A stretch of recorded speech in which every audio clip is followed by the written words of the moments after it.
새로운 날 아침이 또 밝았습니다. 고난주간 목요일에 예수님은 어떤 행보를 보이셨을까요? 전날에 예수님은 뚜렷한 행보를 보이지 않으셨다, 침묵하셨다라고 그 수요일을 보냈다고 그렇게 말씀했습니다. 그래서 그런지 다음날 목요일에 예수님은 상대적으로 엄청나게 많은 일들을 감당하셨습니다. 최후의 만찬이나 제자들의 발을 씻기신 일, 그리고 새 계명을 주시며 또 베드로가 부인할 것을 예언하시는 일 등의 많은 일들을 예수님은 이날 하루에 다 감당하셨습니다. 우리가 잘 알다시피 이날 저녁, 이날 밤에는 예수님께서 겟세마네 동산에 가셔서 땀이 핏방울이 되기까지 기도하셨다라고 그렇게 나와 있습니다. 사실상 유대의 지도자들이나 로마의 군사들에게 잡히시는 밤이 바로 이날 밤이기 때문에 어쩌면 예수님은 이제 그 시간을 준비하시는 것으로 볼 수 있을 것 같습니다. 저는 이 중에서 예수님의 성만찬에 주목하고 싶습니다. 예수님께서 제자들과 함께 하신 이 식사의 자리, 우리가 좀 깊이 묵상해 볼 필요성이 있을 것 같습니다. 이 자리를 일컬어 우리는 성만찬이다라고 그렇게 닉네임을 붙여 부르죠. 사실상 이 성만찬은요, 유대인들이 해마다 기념해서 드리는 6월절의 6월절 절기 식탁입니다. 어린 양, 포도주, 누룩이 없는 빵, 그리고 쓴나물, 여러 가지 음식들을 준비해서 이걸 같이 한 식탁에 차려놓고 함께 먹는 그 음식의 자리, 그 식탁의 자리를 가리켜 6월절 식탁이라고 부르는 것이죠. 이들이 왜 이렇게 6월절 식탁을 구별해서 먹을까요? 이유는 간단합니다. 민족적 구원을 경험한 날이기 때문이죠.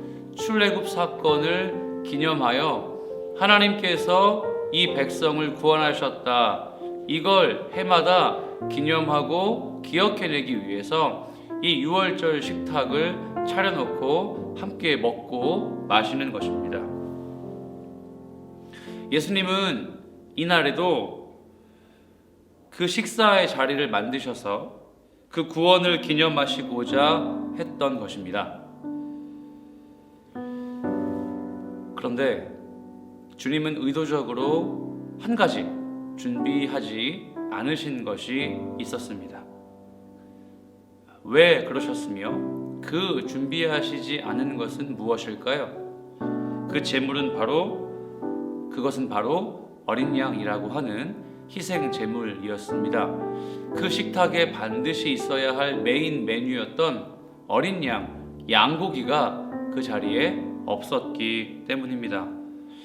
이 영상을 보시는 사랑하는 청년 여러분, 예수님은 왜 이 6월절 식탁의 하이라이트라고 할 수 있는 어린 양, 양고기를 준비하지 않으셨을까요?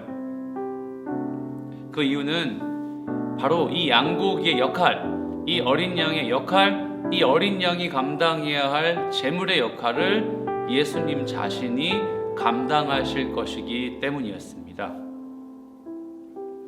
예수 그리스도의 희생을 통해 구원의 완성을 이루실 것을 이 6월절 만찬, 6월절 식탁을 통해서 이미 예표하고 계시는 것이었죠.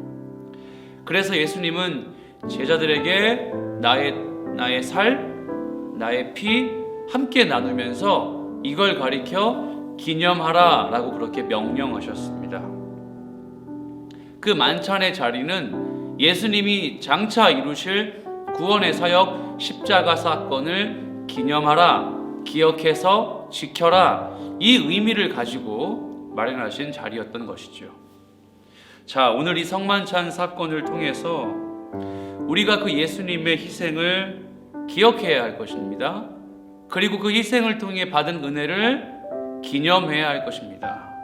그리고 우리도 그분의 제자로서의 사명 감당을 위해서 이 희생을 기억하고 이 희생을 통해 받은 은혜를 기념하는 결단으로 이 하루를 보냈으면 좋겠습니다.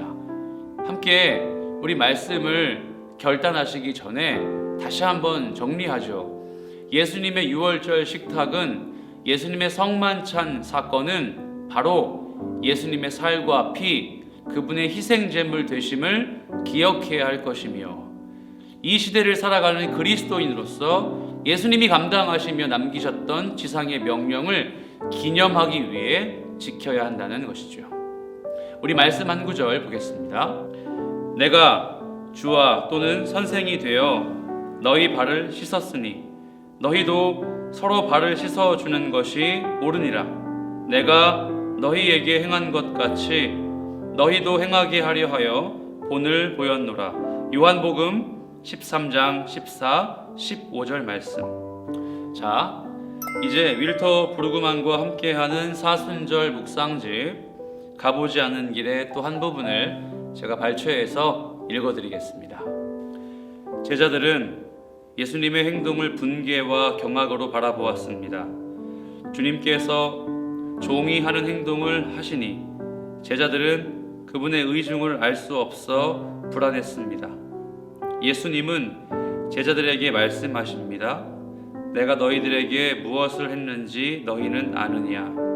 제자들은 언제나 그렇듯 지금의 상황을 구체적으로 응답합니다. 네, 주께서 우리 발을 씻으셨습니다. 그러자 예수님은 말씀하십니다. 내가 주와 또는 선생이 되어 너희 발을 씻었으니 너희도 서로 발을 씻어주는 것이 옳으니라. 내가 너희에게 행한 것 같이 너희도 행하게 하려 본을 보였노라. 이 수건의 드라마는 제자들에게 행동으로 본을 보이신 예수님의 가르침입니다. 당신은 하나님으로부터 온 진리를 따르십시오. 나는 나 자신만의 존재가 아닙니다. 당신은 하나님께로 갈 진리를 따르십시오. 미래가 보장됩니다. 당신은 다른 사람들 사이의 공간은 수건으로 채우십시오. 당신이 이 수건을 가지고 여행할 때에 당신의 연약함은 안전으로 채워지고 순종으로 보호받으며 불안으로부터 자유로워질 것입니다. 예수님은 삶의 모델을 그의 제자들에게 직접 실천하여 보이셨습니다. 그분은 로마 제국이 사용하는 통제와 단절하셨습니다. 계층화와 종교적 가치로 해석된 정결과도 단절하셨습니다.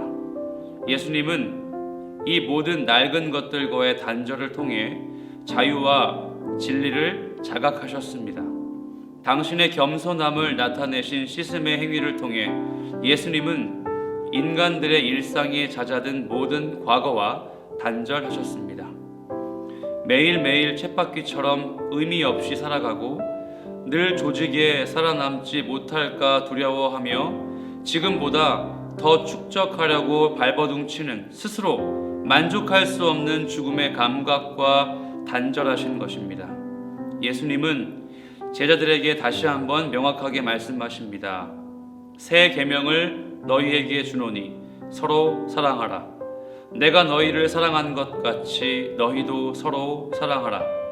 너희가 서로 사랑하면 이로써 모든 사람이 너희가 내 제자인 줄 알리라. 예수님은 제자들과 새로운 공동체를 구성하셨습니다. 제국주의와 군국주의 그 한가운데에 놓여있는 사랑의 작은 공동체를 상상해 보십시오. 이 작은 공동체는 세상의 불안에 참여하기를 거부합니다. 왜냐하면 그들은 하늘에 계신 하나님께서 우리의 필요를 아시고 공급하신다는 확신으로 공중 나는 새들과 들에 피는 꽃들처럼 살아갈 것이기 때문입니다. 예수님은 우리가 따라야 할 삶의 본을 보이셨습니다. 그 본은 세상의 방식들과 날카로운 대조를 이룹니다. 주의 성령의 은혜와 능력 가운데 주님을 믿는 확신으로 세상의 불안을 거부하는 공동체가 되게 하시고 긍휼과 사랑으로 충만하여 세상으로 나아가는 우리들 되게 하옵소서. 예수 그리스도의 이름으로 기도합니다. 아멘.